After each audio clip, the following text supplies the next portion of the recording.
Caroline, thank you so much for joining us. Thank you for having me. You've been working very hard to highlight the importance of stewardship. Tell me why that is so crucial, and particularly in an environment like we're in at the moment.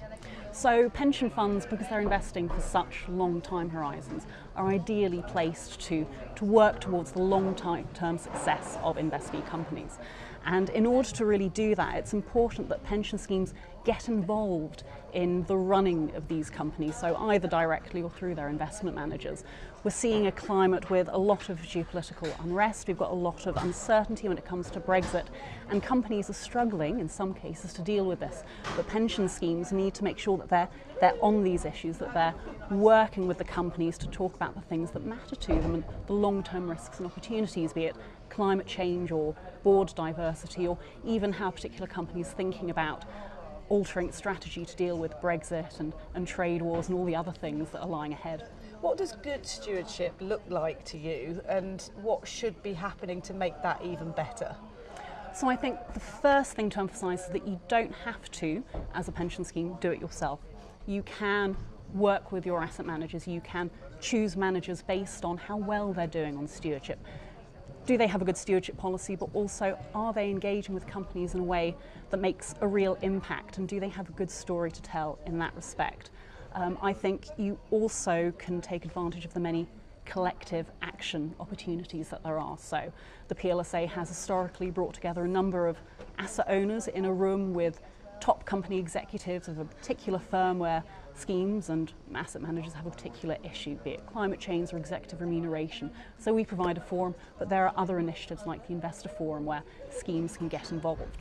And I think we'd always say that obviously AGM season is coming up, and it's really important that schemes use their vote because it's a good opportunity to be heard, but it should never take place in isolation from engagement. So it's important that schemes take the opportunity throughout the year really to think about what their investee companies are doing, to think about key moments in the business cycle when they might have an opportunity to talk about the companies, about the issues which concern them. And then, if they're not being heard, maybe exercising their vote potentially against management on a particular resolution on remuneration or the audit report, or directors where they may have concerns, is a really good way of making sure that you're listened to. What concerns are you seeing in terms of members? What have they raised with you that they would like to make their voices heard over?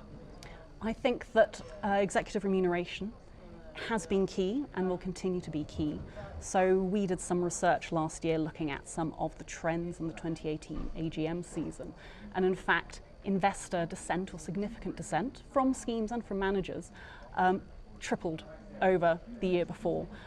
We know that there's a lot more concern about the lack of progress on remuneration, so maybe companies are saying that they're going to be reducing the pension entitlements or something similar, but there's little progress actually happening. And one thing that the PLSA would encourage schemes to think about is where you have concerns about executive remuneration, don't necessarily vote just against the remuneration policy or report, but also think about trying to exercise a bit more individual accountability. So maybe think about voting against the remuneration committee chair if you feel that they have not been exercising sufficient discretion over the pay packages.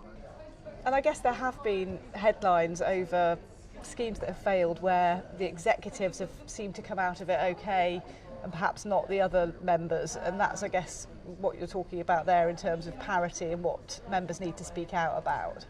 I think that's right. So it's not just the executive remuneration at these firms, it's also how the remuneration relates to pay of the wider workforce. The PLSA has been doing quite a bit of work on how well companies are doing at reporting on a number of workforce issues and practices, and one of these aspects is looking at fair pay. So what's the ratio between executive remuneration and the pay of the rest of the workforce? Because I think it's clear to us that having good pay practices, having fair pay practices can be really important in terms of boosting and protecting levels of staff morale. So that's fair pay practices within companies. One area that you've been particularly interested in is ESG and how that can be a reflection of, you know, the governance on the whole of a scheme, not just what their thoughts are on ESG factors as such. So we have seen a lot of movement on the international level on ESG issues. We have seen things like the Paris Climate Agreement, which has been quite a powerful force in terms of getting countries to live up to their climate commitments. We have also seen the recent report from the IPCC, of course, which told us what the world might look like in a 1.5 degree warming scenario, all of which was quite frightening. And there are also moves by policymakers, not just at the UK, but also at the EU level. So at the EU, we've had the high-level expert group on sustainable finance come out with a series of very interesting policy recommendations looking at encouraging capital markets to take ESG a bit more seriously. And at the UK level, we've had DWP's recent changes to the investment regulations to encourage schemes and others to think about how they consider financially material ESG investments. I think from a company perspective, in an era where this is all happening, and there's a lot of movement on gender diversity as well, it's not just about climate risk, it would be remiss for companies not to be talking about what they're doing and to actually be doing and undertaking serious action to try to mitigate climate risk or to try to improve the representativeness of their boards. And there is good evidence that those firms that have good ESG policies generally have good governance, that they're tied together anyway. Yes, it's very true. So any company that has good internal or external risk controls and has the kind of board that can react to what's going on around them and can also take a long-term strategic approach to the future. And of course, good governance is about engaging with shareholders and listening to what investors are concerned about, should be taking environmental, social and governance factors into account, should be doing as much as they possibly can to mitigate any risks arising from this, but also take advantage of some of the opportunities that are coming their way as well. I know another area that you feel passionately about alongside ESG is diversity. Talk to me about that and why in a climate like this it's more important than ever that we have people in a room that don't all agree with each other. Absolutely.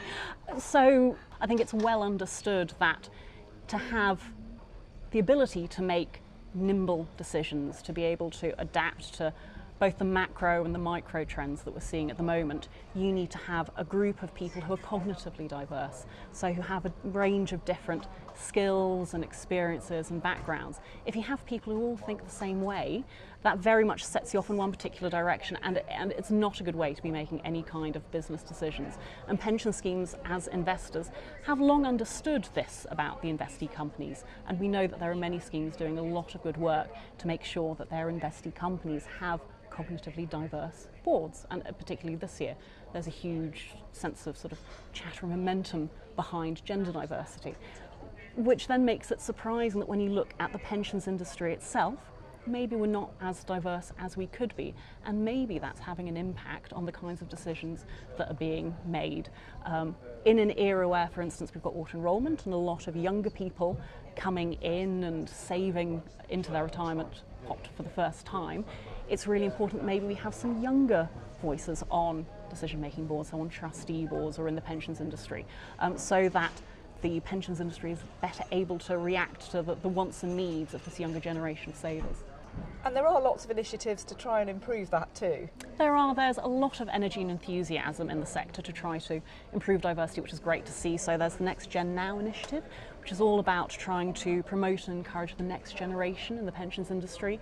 There are also broader cross-investment chain initiatives like the Diversity Project, for instance, which has a number of very active work streams looking at how you boost things like neurodiversity or make the industry a bit more friendly to people who are returning to work. So there's a lot of good stuff going on, and the PLSA has been trying to do its bit to promote diversity in the industry. So we will be celebrating International Women's Day later this week for the first time. We signed up to the Women in Finance Charter last year, where we made a number of commitments about our own internal diversity. We've been hoping to achieve an equality target for our senior management team of 50-50, 50 men, 50 women, and we're delighted to say that we've achieved that. We also set ourselves additional targets, so our policy board, which is our main policy governance body, we've actually got 58% women.